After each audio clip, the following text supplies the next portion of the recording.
23 bab. Yishayning o'g'li Davudni Xudo yuksak qilgandir. Yoqub e'tiqod qilib kelgan Xudo uni tanlab podshoh qilgandir. U Isroiliyaning söyümlük munojatchisidir. Davudning oxirgi so'zlari monolardan iborat. Parvardigorning ruhi men orqaliq so'zladi. Mening tilimdidir uning so'zlari. İsraillarni tanlagan Xudo so'zladi, ya'ni İsraillarni qo'g'dab kelgan qoramtosh manga shundoq deydiki, xalqni adolat bilan boshqarg'uvchi, Xudodan ayminib hukm surguvchi o'xshar xuddi bulutsiz sahardiki yangi ko'tarilgan quyoshqa. O'xshar xuddi yağmurdan keyin o't cho'plarni parqiratgan quyoshqa. Mening jamatim Xudo oldida ana shundoq emasmi? Men bilan Xudo mangulik ahda tuzmaganmi? Bu ahda to'liq ratlangan bo'lib ishonchlikdir. U meni azod qilar, orzu armonlarimga yetkazar. O'xshar osal odamlar tashlab etilgan tikanga. Tutquli bo'lmas ularni qo'lda. Tikanlarni tutishda tömür asvab yoki nayzining sepi ishlatilar va ular yotgan yerida ko'ydirilib, kuli ko'kka so'rilar. Davudning lashkarlari ichidagi bahodirlarning ismlari tövendikilardan iborat. Birinchisi Tahkimonliq Yoshib Bashabat bo'lib, u 3 bahodirning beshi edi. Bir qitimliq jangda naysi bilan 800 odamni o'ltirdi. 3 bahodirning ikkinchisi Ahova urqidan bo'lgan Dodoning o'g'li Alazar edi. U urushga yig'ilgan Filistiylarga qarshi turishda Davud bilan birga bo'lgan bo'lib, keyin Isroil lashkarlari chekinib ketdi. Alazar o'z o'rnida ching turib, qo'llarining paylari tortishib ketguncha Filistiylarni qirdi. Shu kuni Parvardigor uningga zo'r g'alaba ato qildi. Keyin Isroil lashkarlari o'lgan Filistiyaliklarni bulang-talang qilish uchun yana qaytib keldi. 3 bahodirning uchinchisi Hararliq Agening o'g'li Shammah edi.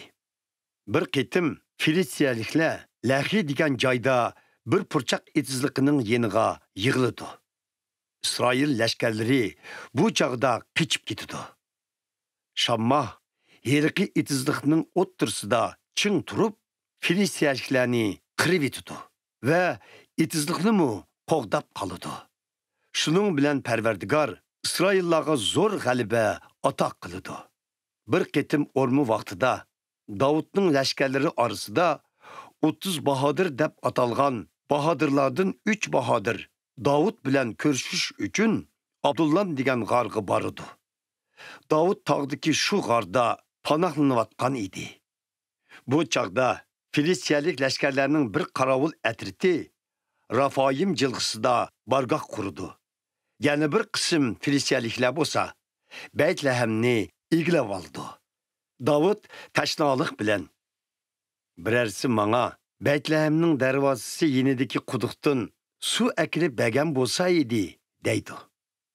Yiliqi 3 bahodir Filistiyaliklarning bargohidan bo'sib o'tib, Baytlahemning darvozasi yenidagi quduqdan suv tortib elib, suvni Davudga akilib berdi. Lekin Davud suvni ichishni xolamay, uni Parvardigorga atab yerga to'kvetdi. Hamda ey Parvardigor, meni bu suvni ichishdan saqlag'aysan. Bu suv hayotini o'limga tikib qo'yib, suv olg'ili bo'lgan 3 bahodirning qinidak qimmatlik emasmi? deydi va shu sabablik suvni ichishdan bosh tortdi. Mana bu üç Bahadır'ның kösetken cesurluklarıdır.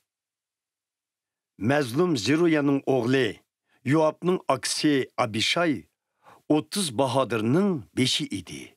O neysini kötürüp yürüp bir qitimlik uruşta 300 adamni öldürdü ve 3 Bahadır'dek şöhretke erişidi. O 30 Bahadır'ның içideki en dağlıkı bolup ulanın beşi idi. Bırak o 3 Bahadır'ның içide emes idi.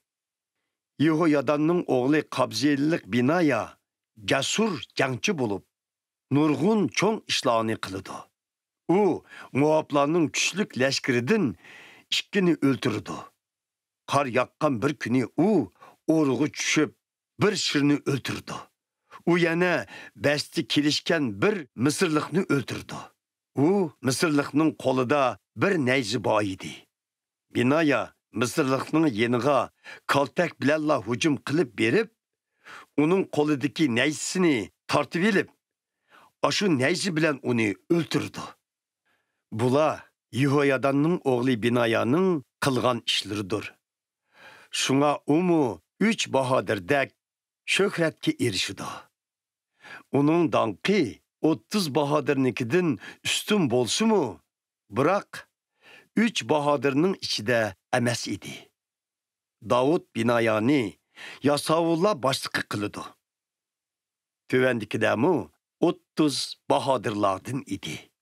Yoab'ның inisi Asayil, Dodo'nun oğlu Betlehemlik Elhanan, Harotluk Şammah, Harotluk Elika, Palatlık Halez, İkkeş'nin oğlu Tikovalık İra, Anatotluk Abi Ezer, Huşağlık Mibunnay, Ahovaklık Zalmon, Nitufalık Mahray, Nitufalık Bağna'nın oğlu Hilab, Binyamin kabilesinden boğan Gibahlık Ribay'ның oğlu İttay, Piratonluk Binaya, Gahaş saylıkıdan kelgen Hidday, Arabalık Abi Albon, Bahurimlik Azmavet, Şaalbimlik Elekba, Yaşınның oğulları ve Yonatan, Hararlık Şammah, Şararның oğlu Hararlık Ahiyam, Maakalık Ahasba'nın oğlu Elifelet, Ciloluk Ahitefel'nin oğlu Eliam, Karmellik Hezro, Arbilik Paray, Zobaklık Natan'ın oğlu Yigal, Gatlık Bani, Amonladın boğan Zelek, Berutluk Nahray, Nahray Zeruyanın oğlu Yoab'ның yarak kötürgüçisi idi. Yitiriladın boğan İra bilen Garip ve Xitladın boğan Uriya. Ula hemsi bolup 37 kişi idi.